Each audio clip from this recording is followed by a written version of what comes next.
decision making. The BCLC 2022 BCLC strategy incorporates an expert clinical decision making process. This is a complex phenomenon. In this phenomenon, it highlights the different concepts and parameters that physicians and multidisciplinary tumor boards should integrate into a personalized HCC treatment approach. In BCLC patient, there is some modulation based on the tumor board decision. Ablation is through radiofrequency ablation or microwave is the preferred technique. Percutaneous ethanol injection is still applied in selected group of patients when there are technical or safety concerns. If ablation is not feasible for any reason, such as location or availability, the patient may be considered for surgical resection. When this option is not feasible, TACE is the preferred option, and TARE is also equally effective.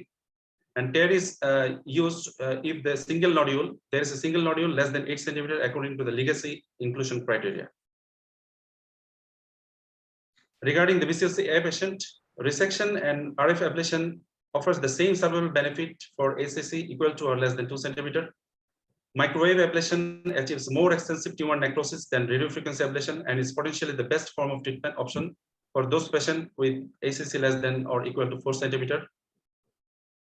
As major hepatectomy carries excessive risk in patients with cirrhosis and specific tumor locations may also prevent resection, which leads to consideration of liver transplantation.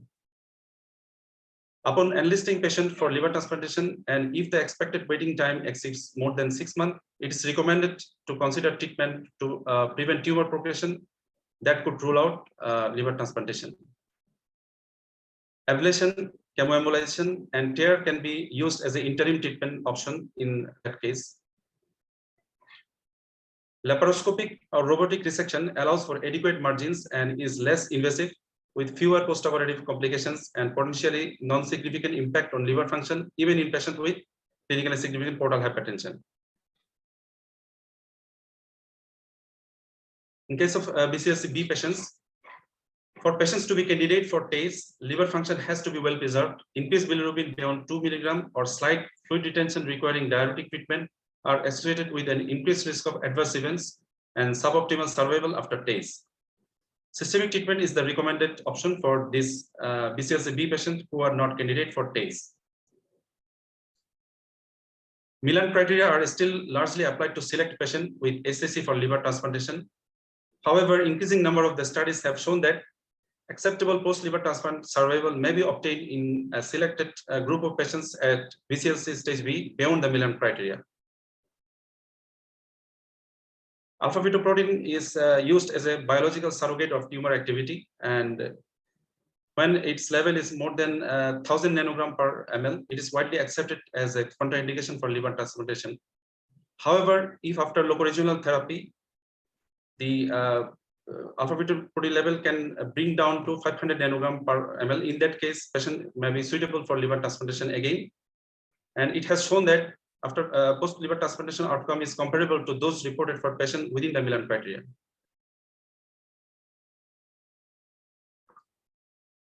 So BCLC staging upon progression after initial diagnosis.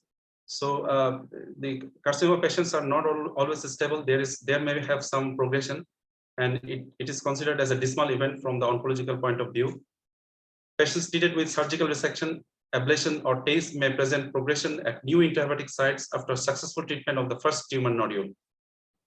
In some instances, treatment may be repeated and the tumor again brought under control with potential complete response. Indeed, progression may have different patterns with sharply different meaning in terms of prognosis and potential treatment. This concept of progression was raised years ago for patients treated by TACE. Treatment may be successful, but new tumor sites may appear during follow-up. This may be amenable to new TACE if just intrahepatic and if the patient profile has not changed in terms of liver function and physical status. If progression is due to portal vein invasion or extrahepatic spread or cancer-related symptoms, or if liver function is significantly impaired, new TACE sessions are not recommended. In such instances, patient is registered as presenting untreatable progression and systemic therapy may be considered in these patients. Prospective studies have demonstrated that prognosis after progression due to increased growth of known tumor sites or new intrahepatic sites is significantly better than progression due to new extrahepatic involvement or vascular invasion. This primed the proposal of BCLC prognostic model upon progression.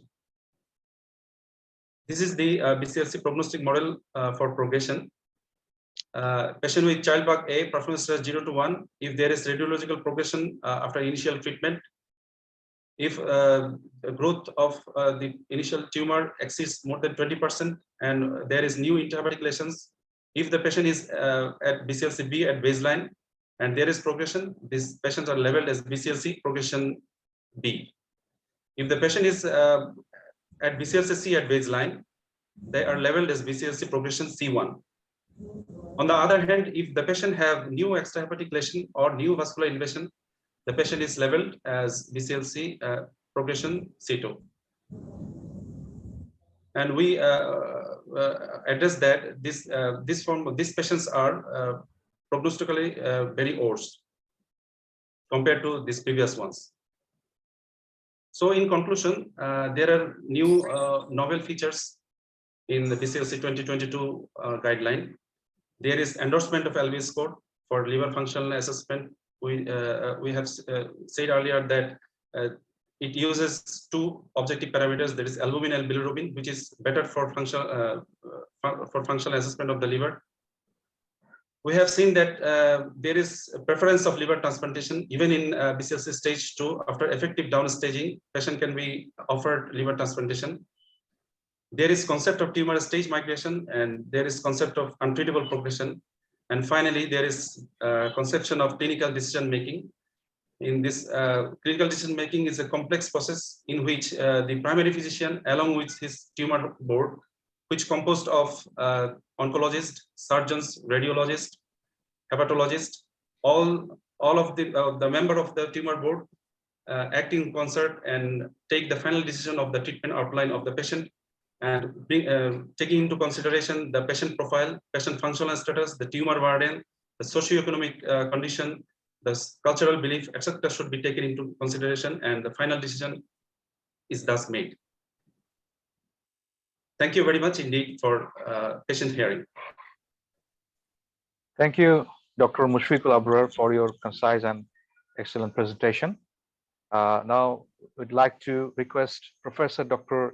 Shahnaram sir to conduct the second session, that is the question and answer session, and sir will moderate the session. I'm requesting Dr. Shahnaram sir to moderate the session. Thank you. Thank you.